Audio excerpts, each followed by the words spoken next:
Você está ouvindo uma produção Podcasts Clio. Você já parou para pensar o que significa ser mulher em nossa sociedade do capital? Ou o que é o feminismo, sua luta, sua história e a nossa sociedade de classes? Sua ficha já caiu sobre esses temas? Eu sou Vanessa Espinosa e você tá no Ficha da Luta. Deu muito pra mim é pouco, pode ficar com troco. Bati na porta por muito tempo, hoje eu arrombo. Esse mundo é muito louco, eles acham que não vai viver. Quem tá morrendo, achavam que eu não ia fazer. Eu tô fazendo, jogaram negros e bebês num mar de sangue, é por isso que existe tsunami. Então, hoje a gente vai trazer uma proposta diferentona, ainda pensando nesse percurso de divulgar várias formas de conteúdo em diversas linguagens, mas que tragam essa proposta feminista. É pra gente pensar o que a gente quer fazer, enfim, e se movimentar também politicamente. Para o episódio de hoje, a gente vai falar sobre o primeiro curso nacional de formação feminista, que aconteceu em 2021, de 30 de novembro a 3 de dezembro, organizado pelo pessoal Le Marx UESB, na plataforma do YouTube aconteceu, da UESB Eventos Virtuais. Esse curso, ele tem 4 módulos, mais ou menos uma carga horária aí de 8 horas. E o interessante aqui é convidar você para fazer a formação feminista e, a partir desses resumos, desse fichamento do curso, você ir lá se aprofundar, tá bem? Então, simbora que eu vou apresentar para você a estrutura geral dessa formação. O módulo 1 trouxe o que é ser feminista, feminismo e ideologia. Quem fala eminentemente nesse curso é a Ana Karen Souza. E no módulo 2, o tema é o capital e a divisão sexual e social do trabalho. Quem vai dirigir aí as discussões é Kelly Rocha. Módulo 3, tema patriarcado, Estado e direito. Ali quem vai estar trazendo as ideias centrais é Helga Maria Martins de Paula. Por fim, deixando claro que cada uma dessas palestrantes são colegas professoras universitárias, estaduais ou federais do Brasil. Esse evento tem o Laboratório Le Marx puxando a organização especificamente da UESB, mas tem também o coletivo feminista classista Ana Montenegro e outros grupos envolvidos aí no apoio a esse evento, além de as universidades que estão envolvidas, como a própria UESB e a UF, a UFES e a Federal do Mato Grosso. Se vocês quiserem saber mais ou tiverem interesse em mais conteúdos do pessoal do laboratório, tá lá no Instagram, bastante comunicações deles, Le Marx UESB, tudo junto.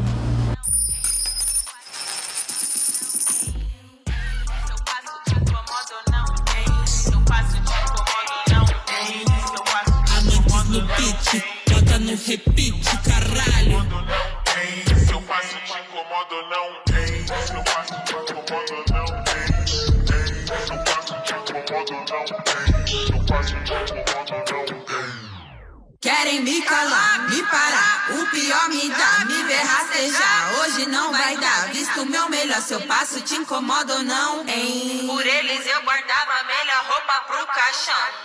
O módulo seria a questão: o que é ser feminista? Feminismo e ideologia. Quem vai trazer uma explanação sobre isso é a professora Karen Oliveira.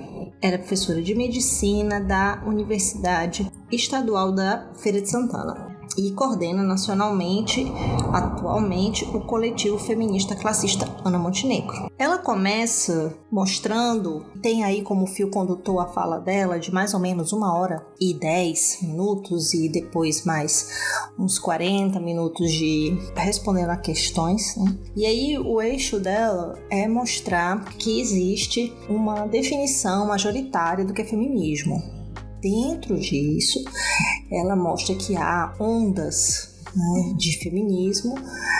Especificamente, ela vai trazer 2 ondas de uma maneira mais detalhada, ainda que diga que há uma terceira onda, e vai mostrando, finalizando essa fala dela, colocando o que seria esse feminismo classista a que ela também é pertencente, se constitui e se identifica politicamente. Então, ela começa pela primeira onda explicando que o feminismo ele tem uma explicação hegemônica, e a primeira onda, ela, quando se pergunta sobre como apareceu o feminismo, ele vai estar focado ali no movimento sufragista. Por que essas mulheres lutavam e que mulheres eram essas? Então, basicamente ficaria um direito político, pensar na questão do voto, mas também não só isso, queriam também direito à posse, à propriedade e direito ao mundo do trabalho.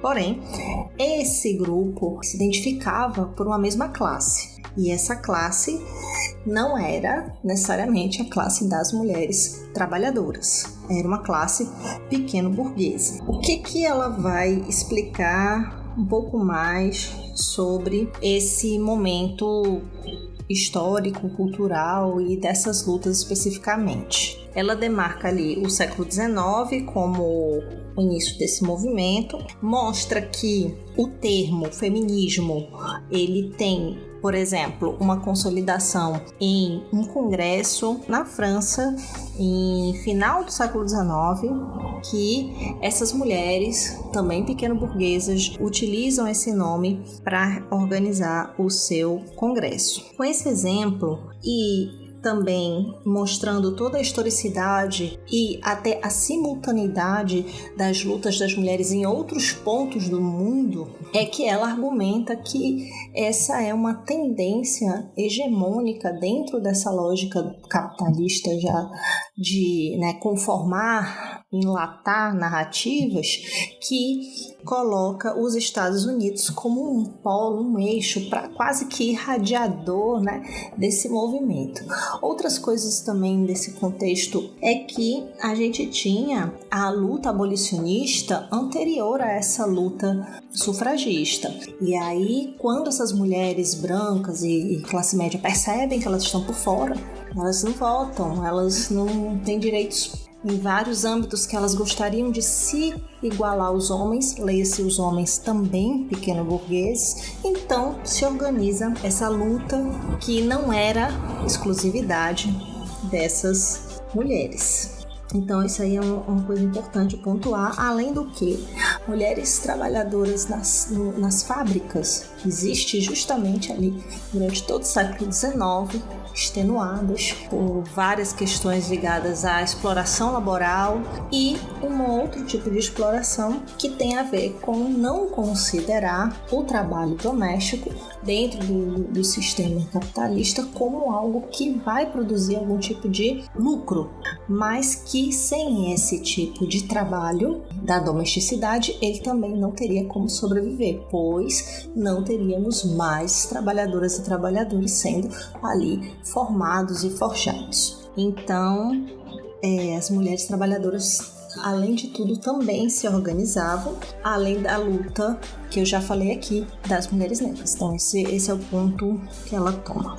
A segunda onda do feminismo, ela vai dando esse contexto do 19 para o 20, mostrando que existia uma conjuntura de fatores que também cooptaram para que essa luta sufragista e depois as condições da segunda onda fossem se desenvolvendo. Então a gente tem ali no início do século XX, 1917, a Revolução Russa. Não só isso, também temos a primeira, não só isso não, mas no sentido de que tem muita guerra também, além da Revolução Russa, como episódios importantes, e a Segunda Guerra também. Então essas mulheres, ela vai explicar que além disso a gente tem uma organização política dessas mulheres dentro de partidos sociais-democratas e comunistas. Então isso estava se desenvolvendo nesse início do século XX, primeira metade. São coisas para ficarmos atentas. Bom, essa segunda onda está sendo gestada num período também que essas guerras estão tirando esses homens das fileiras do trabalho, levando esses homens para a guerra. Isso vai ter, além de garantir esses direitos dessa primeira onda, uma intenção de trazer essa mulher para o espaço público, para esses postos de trabalho. Então, o capitalismo também vê nisso uma vantagem, né, para seguir aí garantindo o seu funcionamento. E isso, claro, traz muito mais mulheres para o espaço da fábrica, para o espaço do trabalho e traz, por um lado, uma vida laboral e doméstica terrível e, por outro, a possibilidade de aglutinações, de aglutinação através de coletivos, sindicatos, que vão amadurecendo aí a partir da luta dessas mulheres, cada vez vão mais tomando corpo. Então esse é outro ponto que esse movimento tem de, vamos dizer assim, nuances, né? Depois disso, ela vai mostrar pra gente, vai fazer um adendo sobre uns tópicos importantes, mas que já não estão diretamente relacionados a explicar a segunda onda, mas de alguma forma se relacionam, porque ela mostra tanto Kollontai como Clara Zetkin e Rosa Luxemburgo em alguma medida, bem como ela destaca a origem da família, da propriedade privada e do Estado do Engels como também uma referência bacana, aliás, fundamental, central. Inclusive ela recomenda muito que as pessoas leiam, né, essa obra para poder justamente entender esses processos. E aí, o ponto principal pelo qual ela traz essas pessoas autoras, referências teóricas, é que há uma naturalização da figura do homem como central no espaço público, no espaço do trabalho, na própria família.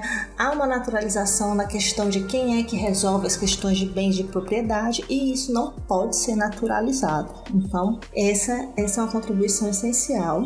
Ela mostra também que a nossa espécie ela não está aí há 4.000 anos, né? Já estamos aí há muito mais tempo, e que essa naturalização da família monogâmica deve ser colocada historicamente como algo que não foi sempre assim, não é natural que tenha sido assim.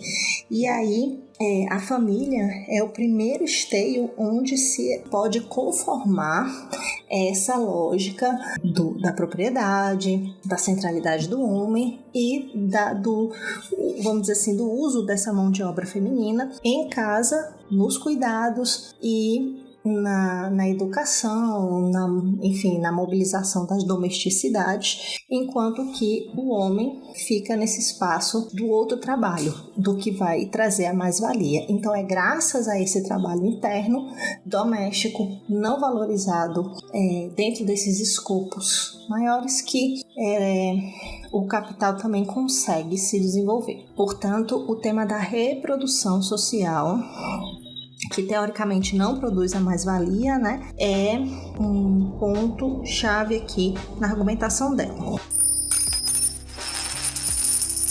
Bom, a segunda onda, então, vai estar demarcada nos anos ali 60, ela vai citar a Simone de Beauvoir como uma das referências, e assim, ainda que haja contribuições teóricas importantes, há uma coisa que dispare, né? Que tá dispare dispara da realidade da discussão que deveria estar intrínseca à luta feminista, que é a relação da questão da classe e a questão do gênero.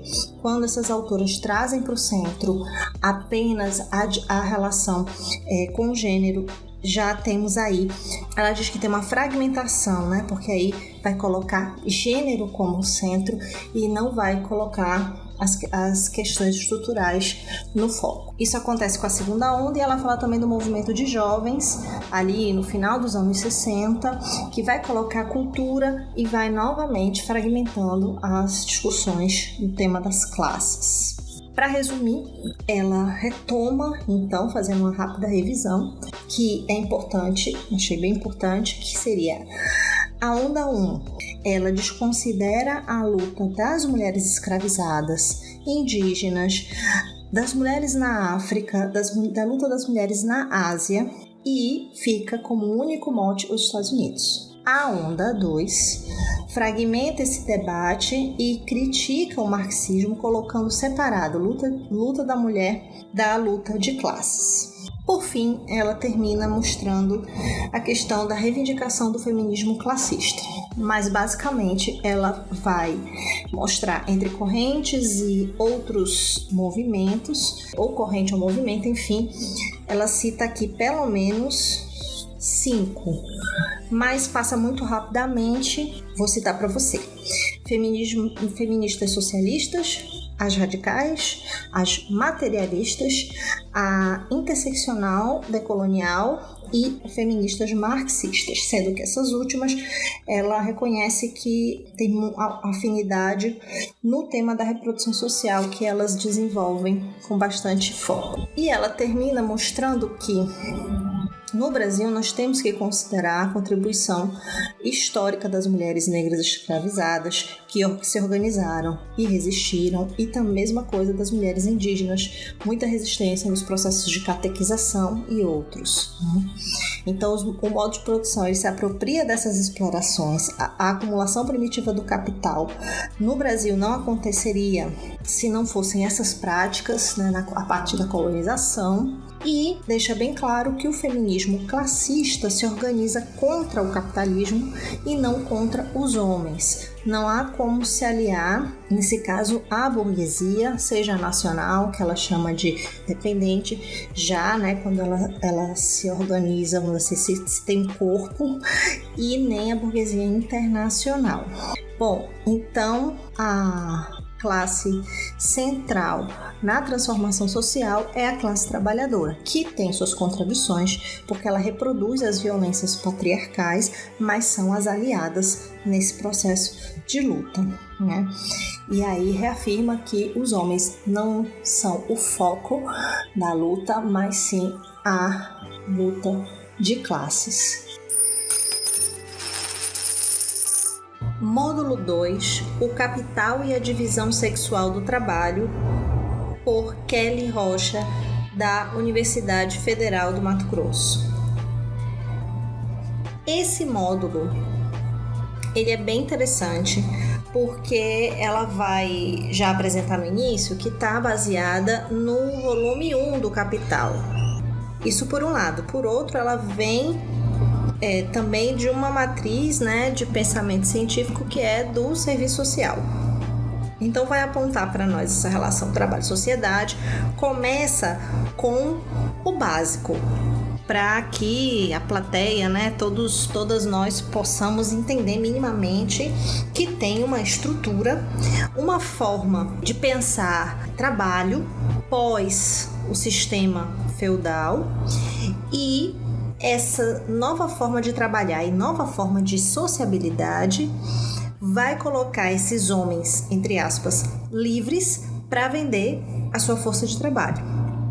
E aí tem uma abundância de mão de obra, que seria essa força de trabalho, e por outro lado, os donos do meio de produção, que tem, né, aí o lucro, que vai ter aí excedente, né, em cima do quê? Dessa mão de obra abundante.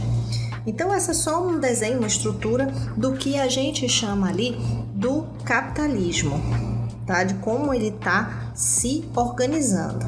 E aí as instituições vão também se reposicionar. Nisso, quando a gente vai pensar a forma de trabalhar, todo mundo está aí precisando trabalhar para poder ter o básico nesse período, é preciso também entender que há uma expropriação, ou seja, o que tu tens aí de força para trabalhar, aquilo ali é lucro para o outro, porque você ganha só para comer e só para, enfim, ter um teto, como muito. E do outro lado tem isso e mais o lucro, né? Dentro dessa órbita vai ter uma divisão do trabalho que ela é sexual e é uma divisão sexual do trabalho que vem antes desse sistema todo aí do lucro, do burguês e tudo mais. Então tem uma divisão sexual do trabalho já que é anterior a isso. Por outro lado, tem uma divisão social do trabalho que vai organizar qual é a atividade que tem maior valor e qual é a atividade que não tem valor. Parece que essa atribuição ela é neutra e ela vai trazer pra gente que na prática ela não é. Então, o que se atribuía a ser um trabalho de mulher ou uma atividade, né, feminina, e o que se atribuía a ser uma atividade masculina vai ser trazido também para essa realidade dessa nova forma de ganhar para sobreviver, que vai justamente reafirmar de uma forma opressora para as mulheres as suas relações com as suas atividades de sobrevivência. Então, socialmente, e dentro dessa lógica burguesa, a relação de valor pela mercadoria vai ser o centro. Então, se gera valor, se é algo que dá para fazer uma troca, vamos supor, como mercado, como você pensar assim, um mercado, pronto. Isso é mais valorizado. Se não tiver essa coisa palpável de você provar que tem um valor de mercado, então isso vai ser desvalorizado. E nesse sentido, vai rolar essa expropriação que eu falei da mulher. Ela vai ser piorada nessa lógica do tal do valor. Então, se não é uma mercadoria, não tem tanto valor. Logo, as atividades que você, mulher, faz não tem tanto valor quanto a do homem, por exemplo. Bom, essa lógica, ela vai estar aonde? Em duas bases importantes: no patriarcado e no sistema racialista. Eles são incorporados por esse capitalismo. Então, ela vai se focar especificamente no sistema patriarcal, alegando justamente que tem outros módulos que vai falar especialmente sobre como esse sistema racialista ele é incorporado também pelo capitalismo.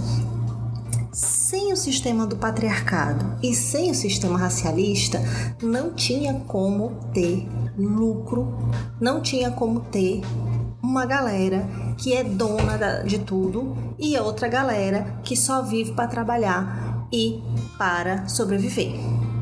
Basicamente, essa é a estrutura.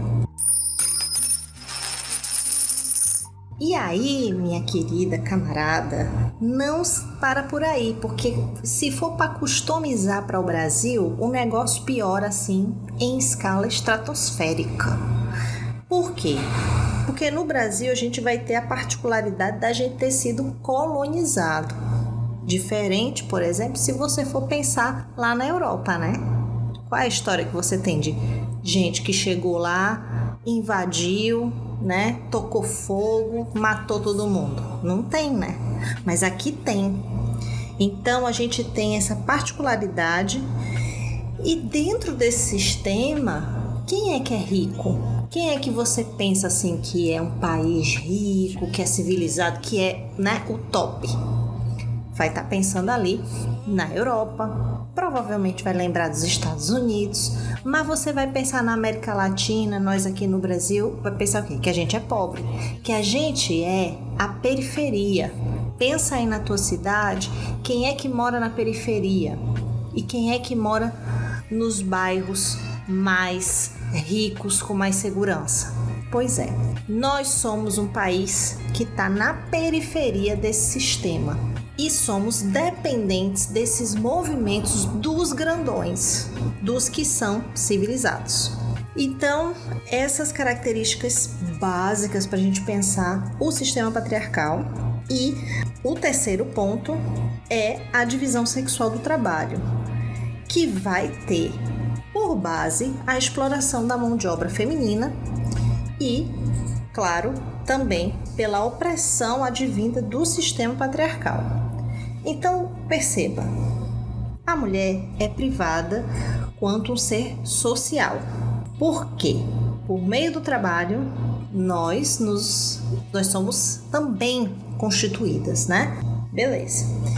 E, enquanto empregadas, somos subcategorizadas. Ou seja, sempre estamos numa escala desigual, muito discrepante quando comparada com os homens.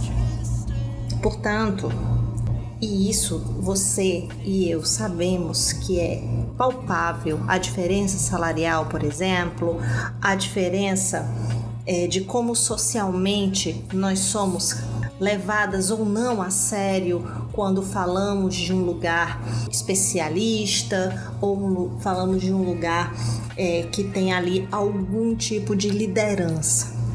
Isso está provado aí nas estruturas sociais, certo? E aí, isso esteve muito naturalizado. Como que a gente é, então, vista? Primeiro, sabemos, vou lembrar de novo, que socialmente nós somos subcategorizadas. Segundo ponto, são diferenças biológicas que se transformaram em desigualdade. A Kelly vai lembrar isso também. E aí ela vai mostrando pra gente que a condição de reprodutora biológica, isso foi uma ideia maravilhosamente apropriada para o bem do sistema capitalista. Então, a gente já, como reprodutora biológica, nos tornamos aí a mesma tag de reprodutora social.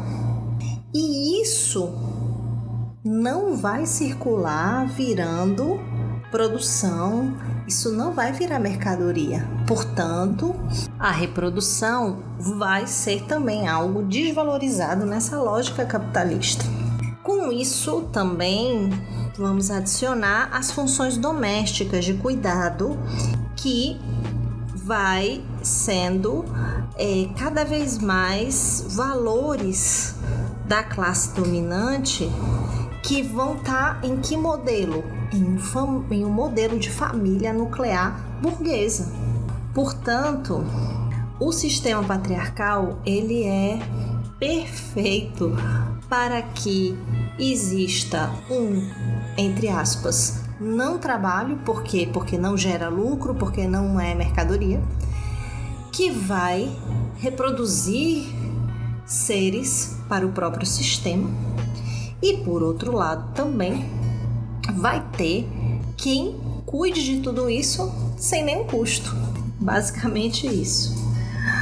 Bom, e isso vai, obviamente, se espelhar no mercado de trabalho, quando vai ser cada vez mais desvalorizado o seu trabalho, o pagamento pior, e há uma desqualificação efetiva dessas mulheres.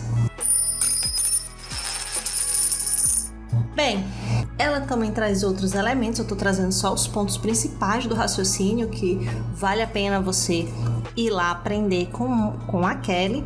Esse último tópico que eu trouxe chama-se o tema da emancipação da classe trabalhadora. Quando ela mostra que o modelo nuclear burguês é o que atende todo mundo, né? Ele entra nas estruturas culturais, ideológica, né? Tem aí toda uma massividade desse modelo monogâmico e, enfim, naturalizando as funções domésticas para a mulher, todo esse negócio que você conhece, nós conhecemos. Então, essa base aí, você pode pensar, mas aí o homem trabalhador também, ele acha isso legal, claro, porque está nas estruturas, só que ele não consegue também ver que ele perde dentro dessa naturalização do trabalho doméstico, porque quanto mais esses donos dos meios de produção têm um trabalho gratuito, essa super exploração do trabalho doméstico da mulher, sobretudo, é porque o homem trabalhador está podendo dar mais gás para fomentar o lucro dele. Então, é ruim para ele também, porque ele está perdendo. Ela diz ali nos 55 minutos, mais ou menos, eles perdem valor da força de trabalho e nas condições de desenvolvimento do ócio produtivo, para que ele e a sua companheira e filhos possam desfrutar de outras condições de sua individualidade e subjetivação. Então, quando ele acha normal que tenha alguém fazendo um trabalho que deveria ser coletivo ou que deveria ser uma preocupação coletiva no sentido não só intrafamiliar, mas global, ou seja, todo mundo deveria se preocupar, deveria existir creche coletiva, ela fala sobre isso também lá, deveria ter escola, a escola pública, creche para todo mundo, restaurante público, lavanderia pública, ou seja, algo que desse estrutura para que todo mundo tivesse como desfrutar também do ócio e também do tempo, né? Com a sua criativo, com a sua família e tudo mais. E aí não tem como viver para isso, porque se naturaliza que o tempo da outra tem que ser gasto com as domesticidades. E para isso o cara fica firme e forte para seguir o rojão no trabalho, para seguir dando lucro pro outro. Basicamente, ela explica sobre isso, depois dá várias dicas de leitura, tira várias dúvidas, mas a essência é por aí. Vamos então falar do módulo 3, esse é o 3, do Curso Nacional de Formação Feminista, da UERJ. O tema é Patriarcado, Estado, Direito. Quem está ministrando esse módulo é a professora Helga Maria Martins de Paula. Ela é docente da Universidade Federal de Jataí, em Goiás. Ela vai trabalhar, começando a sua fala, mostrando pra gente que é importante ter uma boa base metodológica, uma boa base teórica, mas que ela não pode estar descolada das práticas de determinada sociedade e em determinado período histórico. Basicamente, ela está ali mostrando que se a gente não tiver uma base boa, é ruim, mas também se a gente não relacionar com aquela sociedade específica, a gente também vai estar ali teorizando em cima do nada. Praxis seria essencial. Dentro disso, ela vai mostrar pra gente que a parte da realidade concreta, das sociabilidades, ela vai ser relevante pra gente pensar esse tema do Estado, Direito e Patriarcado. Durante a fala dela, de mais ou menos 1h10, ela vai mostrar para nós um pouco dessa relação com o patriarcado. Ela vai acabar mostrando pra gente mais essa relação da estrutura burguesa, capitalista, que precisa do Estado e do direito para se afirmar.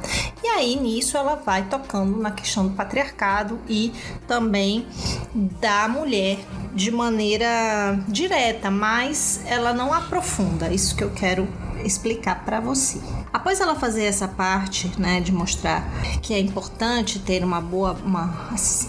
as categorias Estado, Direito, Patriarcado bem assimiladas, ela vai falar pra gente que as formas de reprodução da vida, como ela é constituída, como ela é entendida, ela depende de cada contexto histórico. O tema da reprodução da vida numa sociedade, e no caso da sociedade capitalista, vai ser essencial aí para a gente também perceber qual o papel da mulher. Sociabilidade capitalista, então, ela tem uma história, ela tem um histórico. Então, ela não existiu desde sempre, ao contrário do que muitas pessoas podem pensar, principalmente sem o senso comum, né? Então, ela vai mostrar que tem vários teóricos que vão explicar e justificar essas sociabilidades, inclusive mostrando a importância do Estado. Essas teorias são teorias que dizem uma coisa que muita gente entende que é realmente o papel do Estado. Você pensa, todo mundo tem que ter proteção. Exemplo, todo mundo tem que se sentir seguro. Isso é uma vontade geral. Essa vontade geral existe porque tem várias vontades individuais, ou seja, individualmente cada ser humano quer se sentir seguro. Portanto, isso vai ser uma justificativa para a gente dizer, então o Estado é que vai dar conta e vai expressar e vai se movimentar em torno dessa vontade geral. E ela vai mostrando que isso é uma ilusão.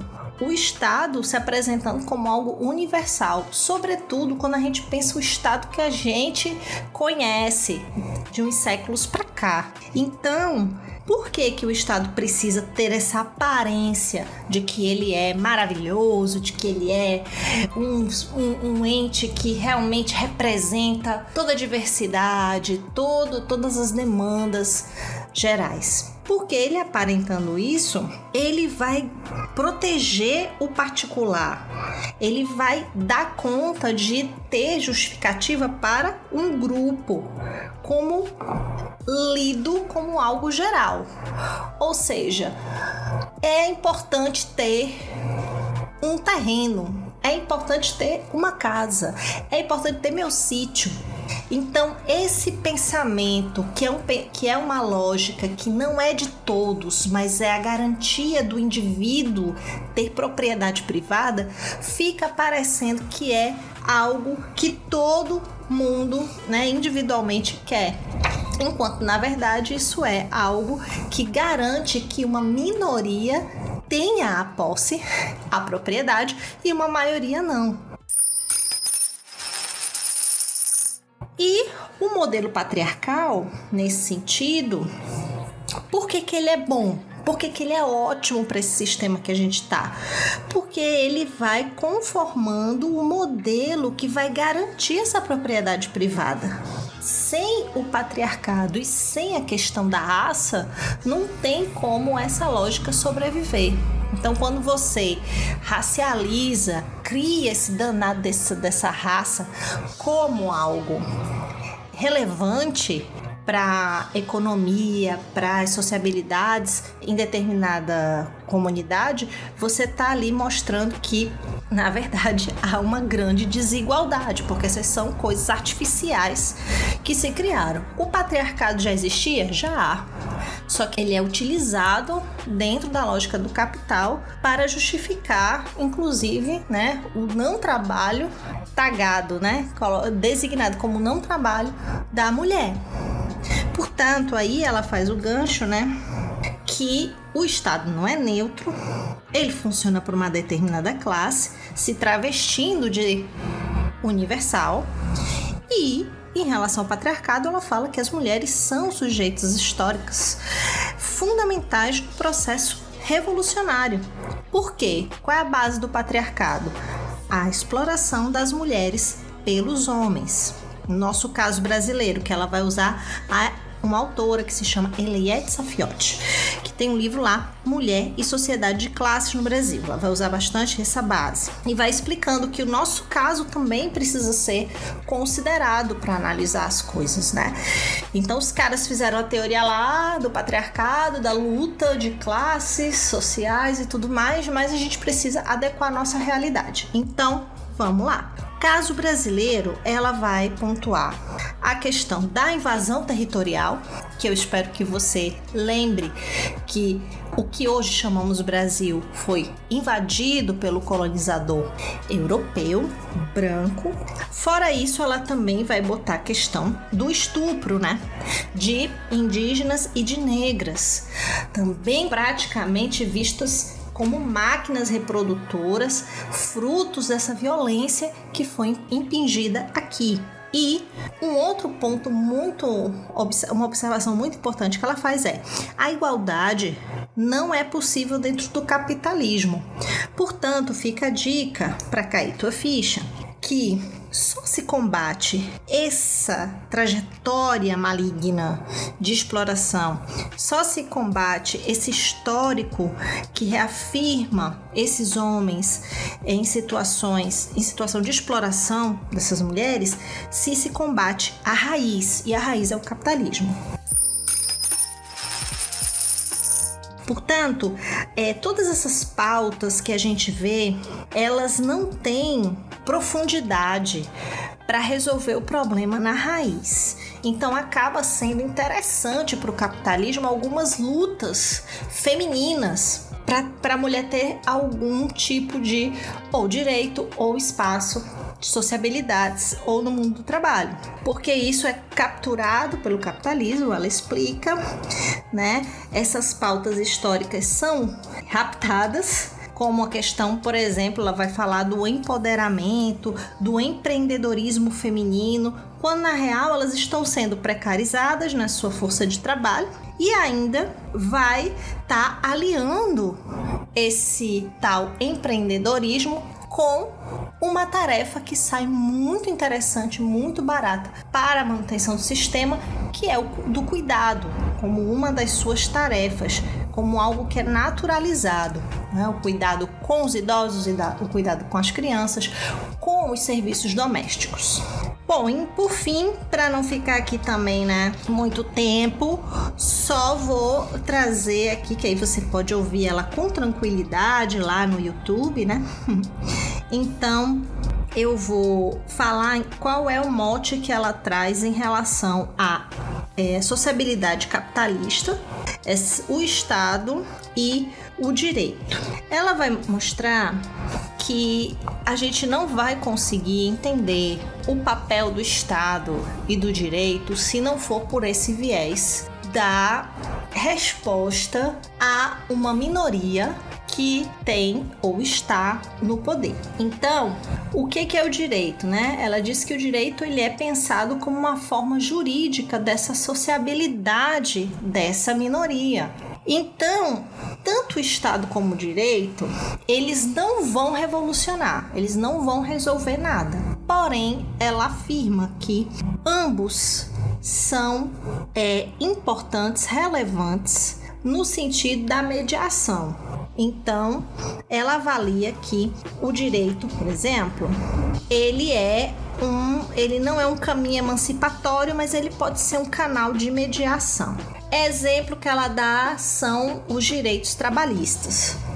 Direitos trabalhistas vai mostrando como é preciso perceber não o direito como um garantidor disso porque ele é legal, mas sim porque teve um monte de movimento dos trabalhadores e das trabalhadoras desde o chão da fábrica, ali quando você está pensando no início do século XX, até todas essas outras pautas trabalhistas que estão aí trazendo uma possibilidade de diminuir esse processo aí de precarização. E ao mesmo tempo ela avalia que essa participação da classe trabalhadora e essas conquistas trabalhistas são também um caminho de consciência ou algo parecido. Você ouve lá, você pode discordar da minha visão, né? Ela termina concluindo uma ideia bem interessante, que eu vou trazer para a gente ir embora.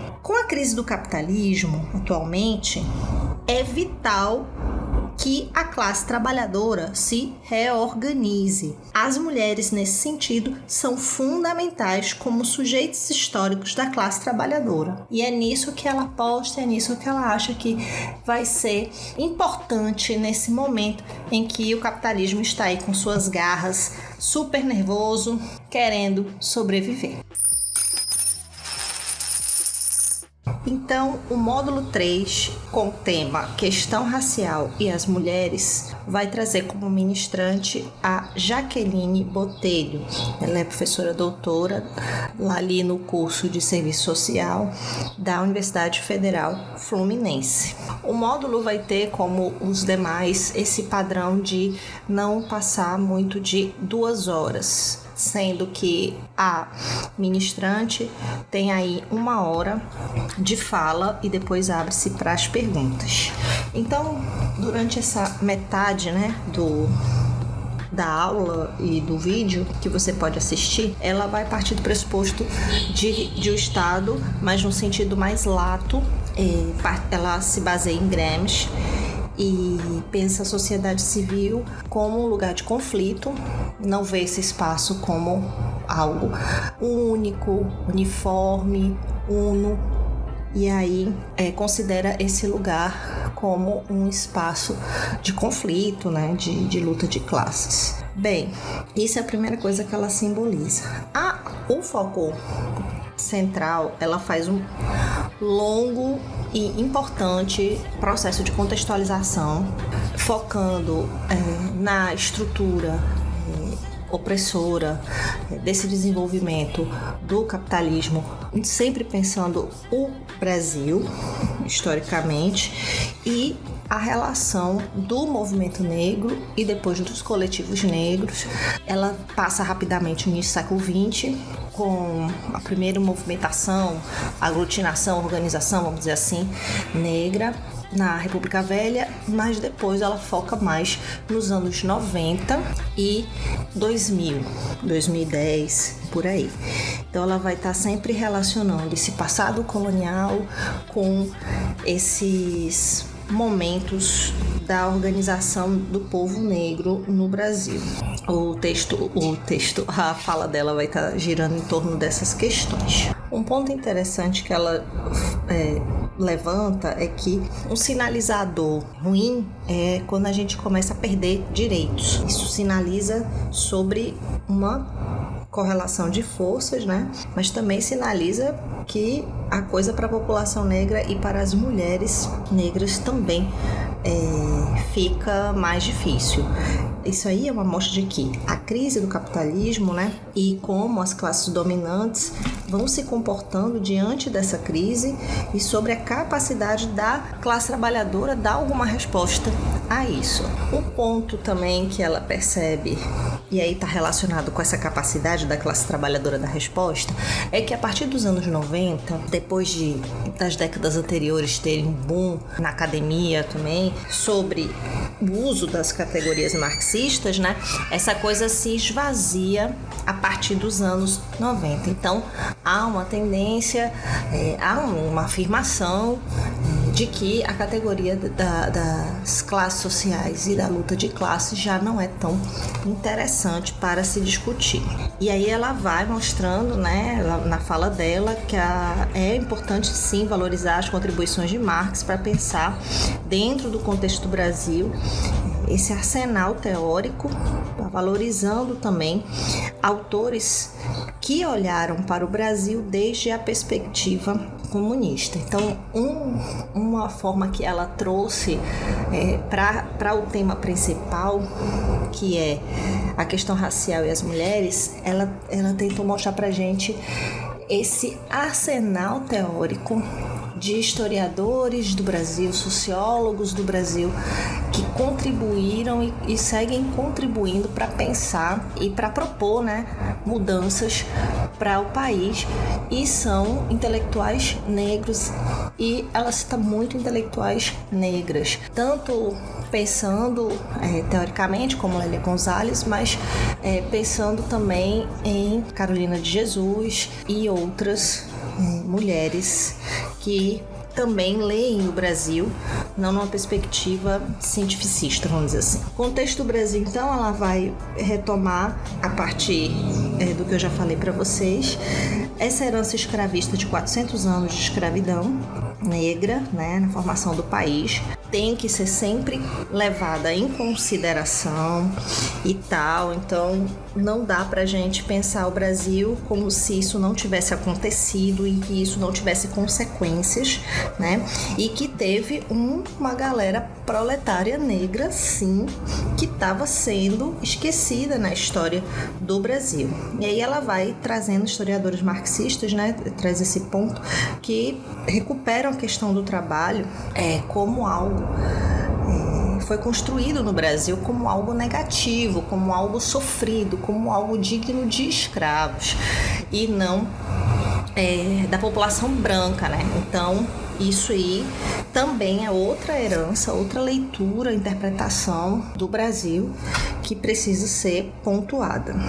Outra característica importante da gente, daqui do Brasil, é o capitalismo, né? A gente tem um capitalismo dependente, então os referenciais não podem ser os referenciais da Europa. Então o capitalismo dependente, ela vai trazer Florestan Fernandes como um autor, né, que traz essa contribuição e vai mostrar que a modernização do Brasil foi uma modernização conservadora.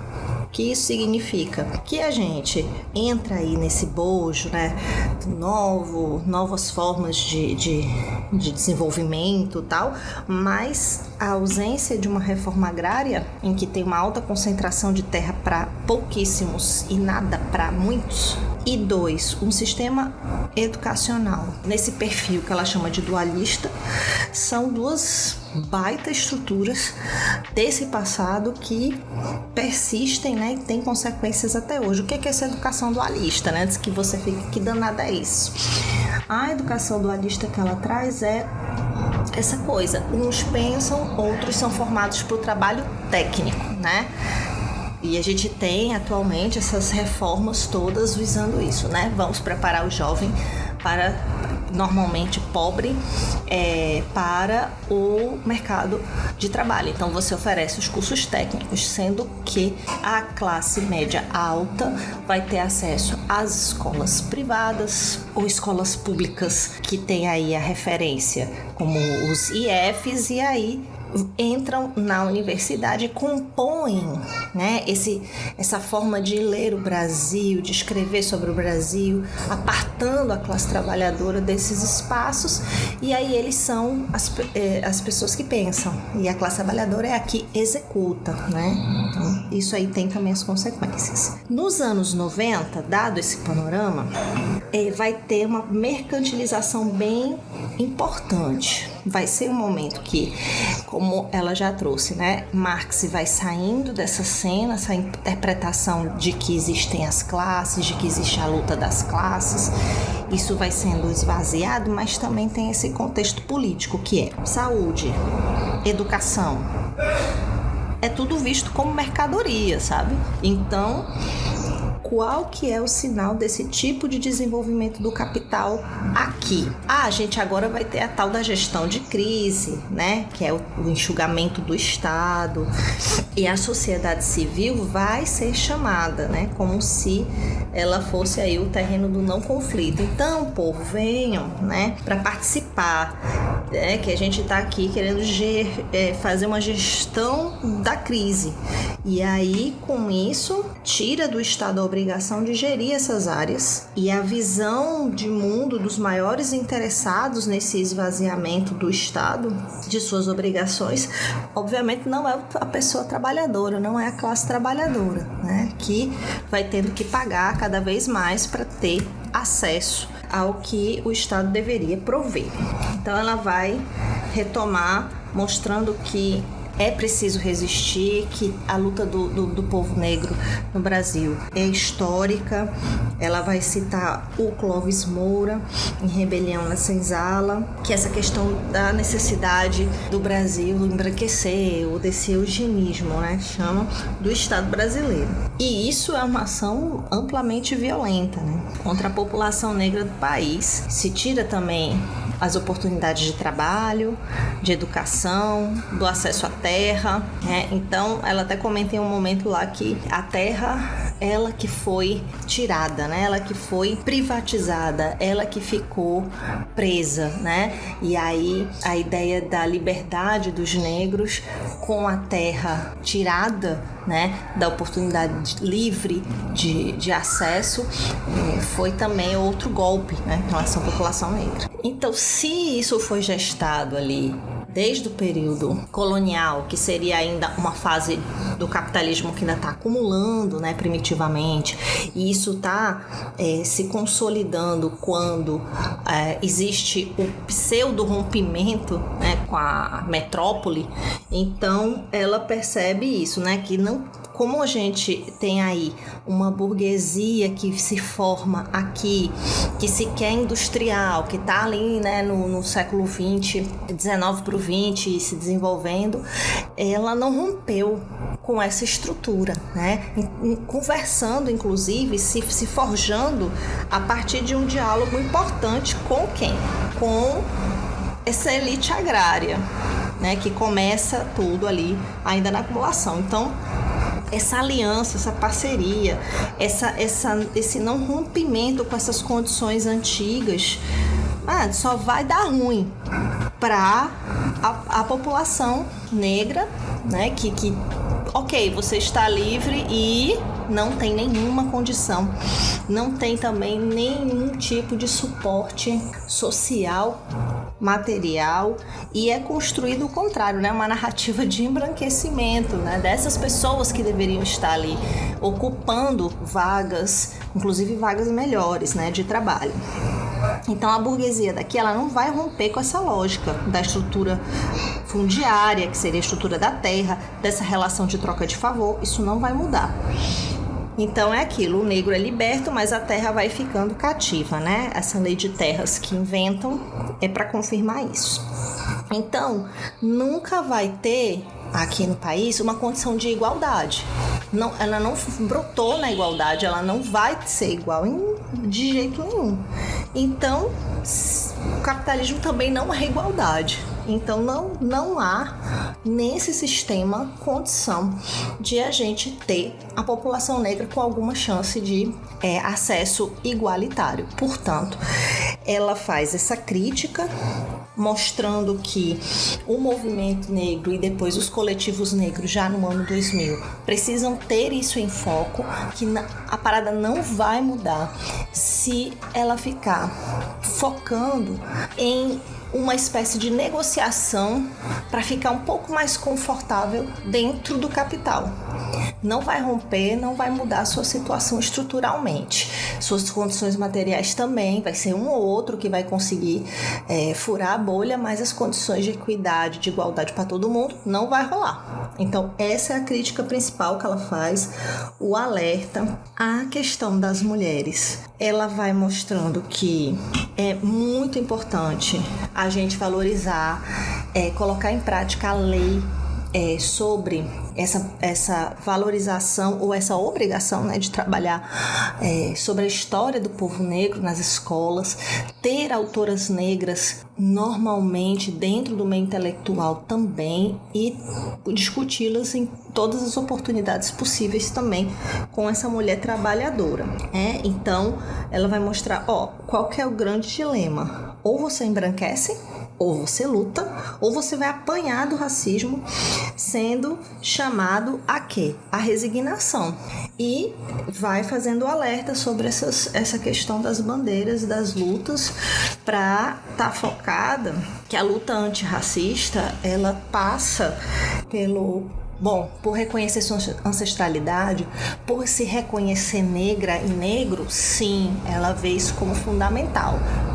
Mas também ela entende que isso não vai mudar, pelo contrário, o capitalismo ele vai se apropriar. Ela dá exemplos de que, vamos deixar esse cabelo de acordo com o que é o teu cabelo naturalmente, então vamos deixar Black Power, vamos fazer as tranças, vamos botar um turbante. No outro dia, as empresas já estão usando isso para vender essa ideia. Então, esse olhar crítico, ela entende que a tecelagem, vamos dizer assim, essa base teórica do marxismo, olhando para a questão da estrutura e da luta de classes, é a que vai realmente promover a transformação, porque ela dá o exemplo, o turbante, ele é limitante.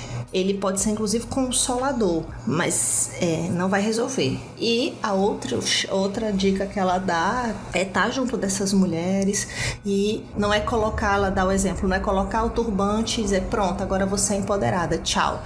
É estar junto, é ouvir a classe trabalhadora, ouvir essas mulheres e fazer essa coisa da prática e não só da teoria. Tem muita coisa legal nessa fala dela, as perguntas-chave que ela sempre vai trazer sobre essa questão da luta antirracista, que sociedade é essa, como ela se organiza. É sempre importante a gente pensar que a gente deve ir no centro do problema e não ir tirando um tentáculo ou outro, que isso não vai matar a base, certo? Então, é uma dica essencial que ela traz. E a outra dica que eu vou deixar agora para você é o seguinte: a segunda parte das perguntas é tipo outra viagem, assim, muito bom. Ela traz várias questões, as perguntas são muito boas. Vai falar sobre a questão do atendimento médico, o ambiente hospitalar em geral, como trata a mulher negra, como elas devem merecer ser tratada em contradição com como elas são tratadas no sistema de saúde, a questão dos acessos. Ela vai fazer vários tipos de análises que vale a pena você também dar uma espiada até o final. Tchau! Temos então mais um Ficha da Luta, queridos ouvintes. Para continuar sua experiência com o nosso podcast, você pode me seguir nas redes sociais, @vanessaespinosa.frn e o Clio, @Clio História e Literatura. E se você gosta do meu conteúdo aqui, pense em financiar o Clio, temos uma solução: Catarse, ou Pix e PicPay. Além disso, temos a lojinha de livros e camisetas, como sempre, link na descrição desse episódio. Eu sou Vanessa Espinosa e fico com vocês nas próximas semanas. Até lá!